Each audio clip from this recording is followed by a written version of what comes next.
Good morning students. अपना क्रिया topic चल रहा है। तो पिछली कक्षा में मैंने प्रयोग के आधार पर क्रिया के जो भेद हैं वो आपको बताए हैं। अब देखिए, प्रयोग के आधार पर जो क्रिया के भेद हैं उनको एक एक करके परिभाषा और उदाहरण सहित बताया जाए। सबसे पहले है मुख्य क्रिया। मुख्य क्रिया किसे कहते हैं? प्रयोग या संरचना के आधार पर जो क्रिया के भेद हैं उनमें सबसे पहला भेद है मुख्य क्रिया। क्रिया का एक अंश जो मुख्य अर्थ प्रदान करता है उसे मुख्य क्रिया कहते हैं। क्रिया का एक अंश जो मुख्य अर्थ प्रदान करता है उसे मुख्य क्रिया कहते हैं। मतलब क्रिया से हमें किसी भी मुख्य अर्थ का, ऐसी क्रिया जिससे हमें मुख्य अर्थ का पता चल रहा है तो उसे हम मुख्य क्रिया कहते हैं। जैसे उदाहरण के तौर पर देखिए, राधा दूध लाई, दूसरा है शेर दहाड़ा, नंबर 3 है गोपाल नहाया। तो यहाँ पर दूध को लाना, शेर का दहाड़ना और गोपाल का नहाना। तो लाना, दहाड़ना और नहाना ये क्रियाएं इसमें प्रयुक्त हुई हैं इन वाक्यों में। तो ये क्रियाएं मुख्य क्रिया मानी जाती हैं। आगे देखिए, प्रयोग या संरचना के आधार पर क्रिया का दूसरा भेद है संयुक्त क्रिया। संयुक्त क्रिया किसे कहते हैं? किसी वाक्य में एक से अधिक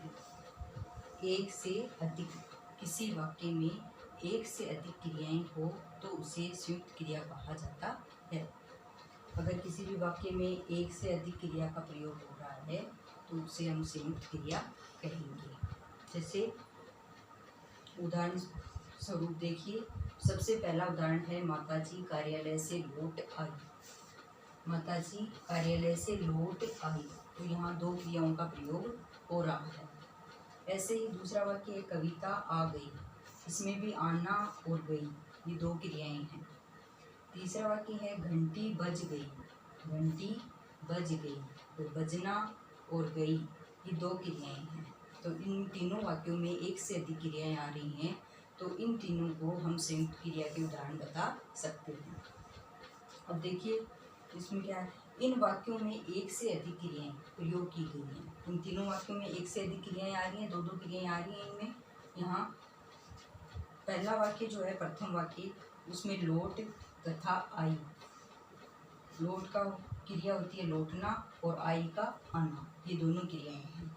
ऐसे ही दूसरे वाक्य में आ और गई। आ मतलब आना क्रिया और गई मतलब गई, ये दो क्रियाएं हैं इसमें। जाना का होता है, गई का होता है जाना क्रिया। तो ये दो क्रियाएं इसमें। ऐसे ही तीसरे वाक्य में भी बज ब गई, इसमें भी दो क्रियाएं हैं।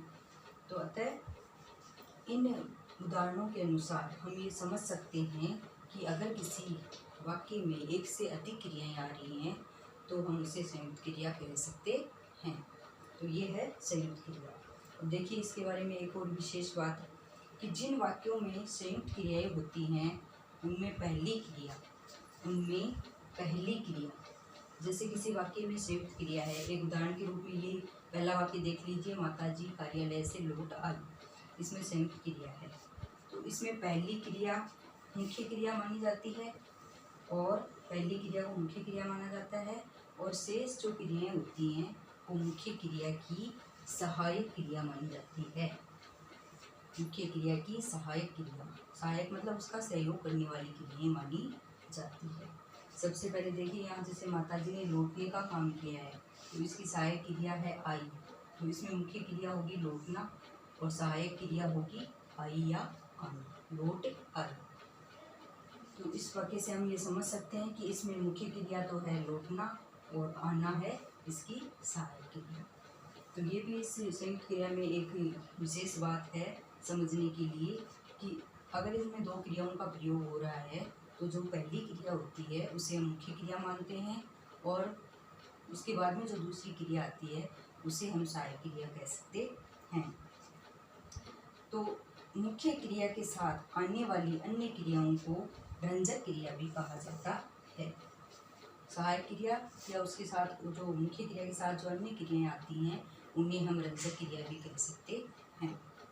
तो ये क्रिया के दो भेद आज हमने पढ़े हैं। और आगे के जो भेद हैं उनके बारे में अगली कक्षा में पढ़ेंगे।